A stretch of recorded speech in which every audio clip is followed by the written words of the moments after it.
evening, dear students. Welcome to SuperGrads. This is 𝐈𝐏𝐿 Chauhan and JIPMAT के students जिपमैट 2023 की जो हमारी सीरीज चल रही है उसका पार्ट 1 हो चुका था आपका वर्बल एबिलिटी का, in which we did question number 1 to question number 70. वहां तक हमारा हो चुका था. Let's come to the second part, the latter part, जिसमें we'll be doing questions from question number 18 to question number 34.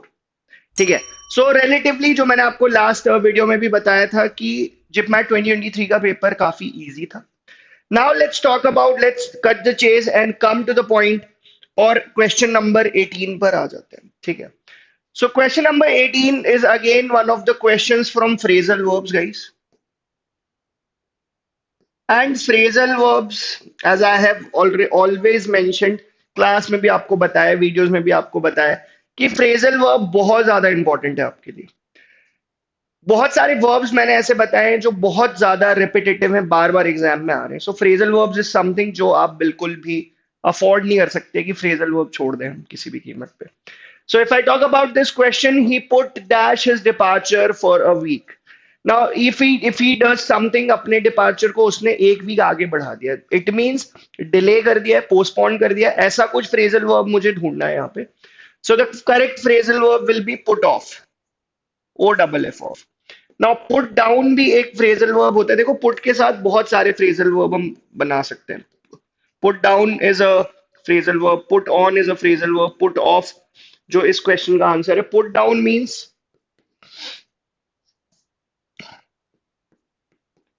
place something on the floor. ठीक है, आपसे बोला put something down, it means कि उसको हमने नीचे रखना है. ठीक है, that is what put down means. Cricket matches में आपने देखा होगा ना कि कोई प्लेयर कैच छोड़ देता है तो इंग्लिश इंग्लिश कमेंटेटर्स यही बोलते हैं ना, oh chance but put down. Put down means उसको छोड़ दिया ग्राउंड पे, फ्लोर पे वो चीज चली गई है. Put on, it is quite cold outside, why don't you put on your jacket. So putting on something means wearing something.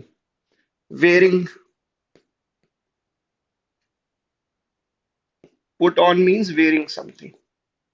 And put off means to cancel or delay, to postpone or delay.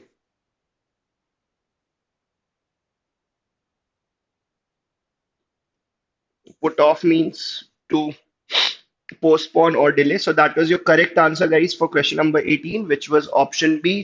फिर से बोलूंगा, जिपमैट 2023 बहुत easy था. Now what are our major learnings कि JIPMAT 2024 में हम क्या expect कर सकते हैं. क्या सर ऐसा क्वेश्चन एक्सपेक्ट कर सकते हैं? सो आपको इस क्वेश्चन को सिर्फ एक क्वेश्चन की तरह ट्रीट नहीं करना है, इसको एक सोल्यूशन की तरह ट्रीट नहीं करना है. आपको जाना है पुट से रिलेटेड जितने भी फ्रेजल वर्ब्स हो सकते हैं, मैंने तो 3 यहाँ पे बताए, और भी फ्रेजल वर्ब अगर हो सकते हैं सो जाओ और उसको अपने नोटबुक में लिख लो जाकर. ठीक है, दैट इज समथिंग जो आने वाले एग्जाम में आपको हेल्प करेगा. Now let's talk about the next word, which is we have to find the synonym of this word reproach. Now reproach means to criticise. ठीक है, क्रिटिसाइज से रिलेटेड है, तो क्रिटिसाइज के जितने भी सिनोनिमस वर्ड्स हो सकते हैं उनको आप एक जगह पर लिख लो. आप रेप्रिमेंड लिख लो, आप रिब्यूक लिख सकते हो. ठीक है, आप स्कोल्ड लिख सकते हो. There can be many words. यहां से क्या मेरी मेजर लर्निंग्स है उस पर अब बात करते हैं. तो मेजर लर्निंग्स स्टूडेंट्स यही है कि कभी भी कोई वर्ड आता है ना, तो you should have that killer instinct कि यार अब इस वर्ड से रिलेटेड कुछ भी आए तो वो मुझे ट्रबल ना करे. सो आई रियली एक्सपेक्ट कि आप जाएंगे और रिप्रोच के जितने भी सिनोनिम्स हो सकते हैं उनको सबको एक जगह पर लिख लेना. 2024 के लिए बहुत ज्यादा इंपॉर्टेंट वर्ड ये होगा. Moving on guys to the next question. यहाँ पे आपको कॉन्टेक्चुअल वोकैबुलरी बेस्ड एक क्वेश्चन है, and where we have to choose a word which is synonymous. Best definition of the underline word. So Mr. Powers was so gullible that he believed even the most outlandish excuses of his insincere employees. Now he believed even the most outlandish, मतलब बिल्कुल out of order, बिल्कुल strange जो excuses हैं वो भी Mr. Powers जो है वो मान लेते थे. It means हम ये कह सकते हैं कि यार Mr. Powers बड़े innocent से थे. He was quite naive. So naive is the correct word जो यहाँ पे replace कर सकता है gullible को. Other if you are intelligent, अगर वो इंटेलिजेंट होते तो वो आउटलैंडिश एक्सक्यूजेस को क्यों मानते, नहीं मानते. He would have figured it out कि नहीं यार तुम झूठ बोल रहे हो, तुम गलत एक्सक्यूजेस दे रहे हो. Similarly if you there is no sense of honesty और dishonesty in this case, he is not critical, critical का भी इस कॉन्टेक्स्ट में कोई यूज नहीं है. So the correct word should be naive in this case. Moving on to the next question, students, here we have to find the opposite of this word considerate. Now, considerate is someone who understands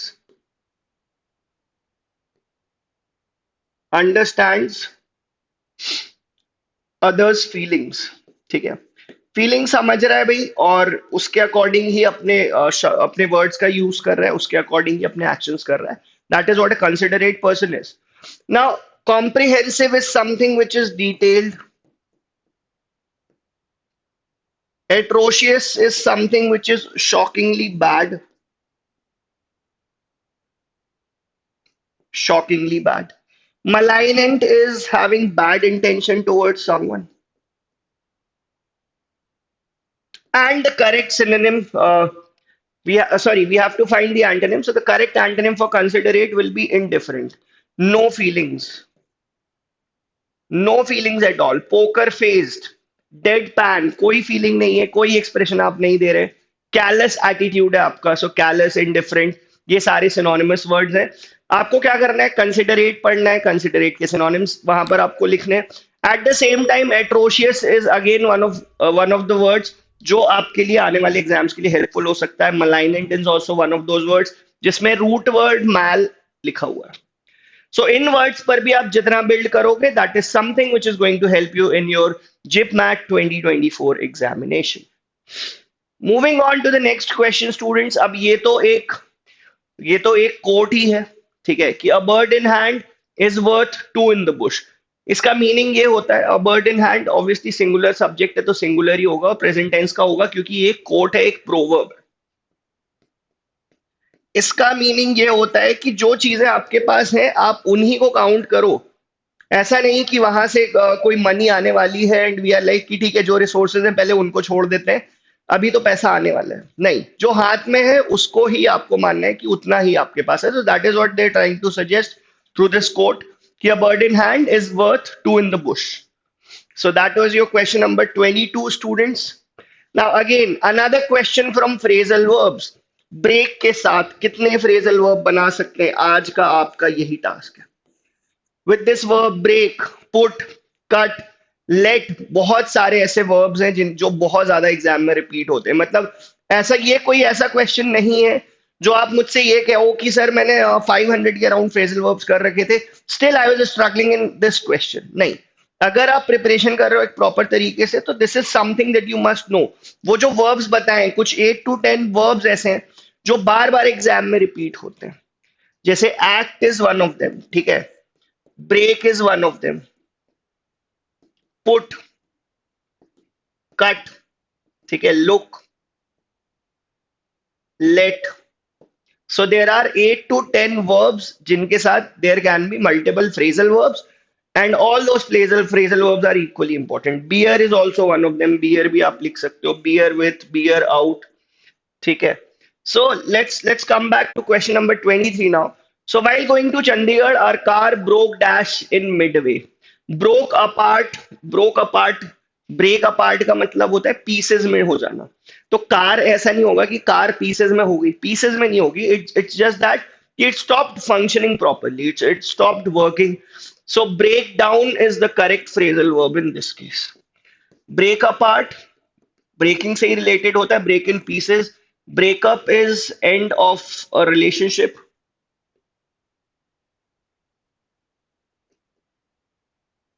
Breakup is end of relationship. Break into means to enter secretly. ठीक है, if you break into a place, it means you entered there secretly. शायद कोई चुराने का, कुछ stealing का intention आपका हो सकता है. That could be one of the reasons. So with break there can be, as I said, there can be multiple phrasal verbs. और ये जितने verbs बता रहा हूँ ना, इनकी लिस्ट आपके पास होना बहुत जरूरी है. If you really think कि JIPMAT 2024 में phrasal verbs मुझे ट्रबल ना करे, so जितना बता रहा हूँ उतना काम जरूर कर लेना. Let's move to the next question, which is question number 25. So यहाँ पर एक छोटा सा पैसेज है स्टूडेंट्स, छोटा सा पैसेज है और इसके बेसिस पे we have to answer 3 to 4 questions. So I'll just tell you the gist of this passage. हो क्या रहा है? The night was cold and dark. ठीक है, ये काम की इंफॉर्मेशन है, काम की इंफॉर्मेशन है, क्योंकि यहां से क्वेश्चंस हो सकते हैं. जब भी आप रीड कर रहे हो आपको एग्जामिनर के पॉइंट ऑफ व्यू से सोचना है. It can not be like कि आप रीड करते जा रहे हो बस. नहीं, आप रीड करो और खुद से क्वेश्चन करो कि यार मैंने 2 लाइन पढ़ी है, सो इस 2 लाइन में मैं कितने क्वेश्चंस बिल्ड कर सकता हूँ, इस पर फोकस करना है आपको. आप ये एक टास्क आपस में भी कर सकते हो कि अगर कोई आप पैसेज पढ़ते हो, आप 10 क्वेश्चंस फ्रेम करके अपने फ्रेंड को दो, वो 10 क्वेश्चंस फ्रेम करके आपको देगा. बहुत अच्छी प्रिपरेशन हो जाएगी, trust me. So there was great storm, thunder and lightning also. ठीक है. Most man and animal adequately protected were asleep in their homes. They were warm and happy. So most of the men and animal were happy, but some monkeys were running through the forest. क्या reason हो सकता है कि भाई बता रहे हैं कि night was cold, so monkeys क्यों इधर उधर भाग रहे हैं? Because I think they wanted warm shelter. बिना पढ़े ही ये चीज दिमाग में क्लिक होनी चाहिए. ठीक है. So they had no warm home and there was cold. Worried monkeys looked everywhere for shelter. They had almost resigned themselves to be flattened out by the cold. They had resigned to the fact कि यार आज तो कुछ भी shelter हमें नहीं मिलने वाला है. Then what happens? Then what happens? Suddenly they saw some fireflies. Now fireflies have a light in their tails, as all our children know. The monkeys took the light for fire. Poor things, they did not know any better. They said we'll go near the fire and warm ourselves. So fireflies देख के monkey thought कि यार ये कोई light है, and this is a place जहाँ पे थोड़ा सा हमें warmth मिल सकता है. Then what happens? कि there was a flock of birds in the tree nearby. One bird had a kind heart and it felt sorry for the monkeys. It called out that that is not fire, my friends, those are fireflies. They give no heat. अब अगर birds ने इतना बोल दिया तो monkeys को तो आप जानते हो, वो तो बिल्कुल लड़ने के लिए पूरे टाइम रेडी होते हैं. So monkeys, what did they do? Uh, then monkeys got furious and their rage, their anger knew no bounds. They did not thank the bird. One monkey said rudely, "Is it so? We do not want unsolicited advice." जब आपसे पूछा नहीं जा रहा है तो आप unsolicited advice मत दीजिए. That is what one of the monkeys said. And I'll teach you to say there is no fire. He jumped up the tree and pulled the poor bird out of its nest. Alas, said the poor bird, why did I try to help a fool? So that bird was trying to help the monkeys, but उनमें से एक monkey he got angry, and ये bird के लिए ही थोड़ा सा problem वाली चीज हो गई कि bird ही tree से गिर जा रहा है, and then वो bird सोच रहा है कि why did he even try to help such a fool? So that was all about the passage. Questions बहुत straight forward, बहुत direct, बहुत easy questions हैं. कोई inferential reading वाला कोई चीज यहाँ पर applicable नहीं है. So the monkeys were running through the forest because they were in search of a warm shelter. Warm shelter ढूंढ रहे थे. बड़ी simple सी बात है. Passage में directly mentioned है. In the above passage, night is described as cold and stormy. Cold, storm, thunder, lightning, ये सारी चीजें starting line में ही लिखा हुआ है. What happens when you try to help a fool? You may invite danger for yourself. This is something which is not directly stated in the passage, but यही चीज उस bird के जो last reactions थे वो यही reactions थे कि alas, why did I even try to help this fool? क्योंकि वो help करने की कोशिश कर रही थी और in return उसको ही problem झेलना पड़ा, danger में आ गई. So you may invite danger for yourself. Now let's pick out the correctly spelled word. So the correctly spelled word, the correct spelling of unequivocally is given in option B. See, equivocal का meaning क्या होता है? Equivocal and ly इसमें extra add है क्योंकि ये adverb है. And unequivocally, जो प्रीफिक्स है, बाय एडिंग दिस प्रीफिक्स हम उस वर्ड का ऑपोजिट बना रहे हैं. इक्विवोकल मतलब कि equal and vocal is for voice. तो इक्वल वॉइस रखना मतलब इक्वल तरीके से सबसे बात करना. ऐसा नहीं कि किसी को फेवर कर रहे हैं, किसी को डिस्पैरेज कर रहे हैं, ऐसी कोई चीज यहाँ पे नहीं हो रही है. So that was your question number 29. Now writing the letter is often cheaper than telephoning. So this is a question from parallelism. ठीक है. और करेक्ट पैरेललिज्म है students. Writing the letter and telephoning बिल्कुल सही है. देन का usage भी correct है. Comparative degree of adjective भी बिल्कुल correct है. So there is no error as far as this question is concerned. No error, guys. No error in this question. Now here we have to find the correct sentence from the following one. So something happened, past का action है और उसका reason specify किया है sentence के starting में. So due to his ill health, he decided not to perform on the stage. I think this is correct. इसमें to और not की position interchange है, इसीलिए option A is incorrect. Due to his ill health, he did not decided, did not पहली बात with did or did not we always use first form of the verb. ये सारी चीजें मैं आपको 10th chapter में पढ़ा चुका हूँ already. Due to his ill health, he decide नहीं होगा because past ill health तो था ना, past की बात हो रही है, so first form of the verb in this case नहीं हो सकता है. So the correct sentence would be due to his ill health, he decided not to perform on the stage. This is correct, guys. Tense, subject verb agreement, इन्हीं सारी चीजों का usage है. Mark my words, ये जिपमैट के आपने 2 videos देखे हैं जिपमैट 2023 के. बस जैसे क्वेश्चंस आए हैं ना उन पर वर्क करना शुरू कर दो. 2024 में भी you'll see a similar pattern, similar paper, not exact repetition of questions, but वहीं से रिलेटेड सारी चीजें होंगी. फ्रेजल वर्ब्स जो बताएं उन पर ध्यान दे लो, वोकैबुलरी बेस्ड जो क्वेश्चंस हैं उन पर ध्यान दो. ग्रामर एक बार में सारे ग्रामर रूल्स कर लोगे, आई डोंट थिंक उसके बाद कुछ भी बचता है जो स्टूडेंट्स को ट्रबल करेगा. Let's move to the next question. Sentence rearrangement का क्वेश्चन है एंड इस क्वेश्चन में स्टूडेंट्स अगर मैं फर्स्ट सेंटेंस फिगर आउट कर लूं तो मेरा काम हो जाएगा. So first sentence should always start with an idea. कुछ स्टार्टिंग में इस तरीके का होना चाहिए ना कि ऑब्जेक्टिव होना चाहिए, कोई आइडिया होना चाहिए, कोई इंट्रोडक्टरी पार्ट टाइप का होना चाहिए. तो ये तो रिलेटिवली इजी ही है कि दिस कार्ड एंटाइटल्स, यहां से ये स्टार्ट होगा, this card entitles you to take an extra person with you free. So QSPR is the correct sequence in question number 32. Now let's move to the next question. Again, this is a quote. Time and tide waits for none. It should be waits. ठीक है, बात समझना जरा. Time and tide और यहाँ पे I had to decide between wait और waits. ठीक है. सो सब्जेक्ट वर्ब अग्रीमेंट में स्टूडेंट्स मैंने आपको एक चीज बताई थी कि when two subjects are joined by and, we generally use a plural verb. But when two subjects are joined by and but they convey a single idea, in that case the verb is singular. जैसे मैंने आपको बताया था idli and sambar is my favorite breakfast. मैंने आपको बताया था drink and drive is a punishable offense, a combination of drinking and driving. So in this case, time and tide is working as a single subject. It is singular subject. So it will take singular verb waits. So the correct answer should be option A in this question. And that brings us to the last question of JIPMAT 2023.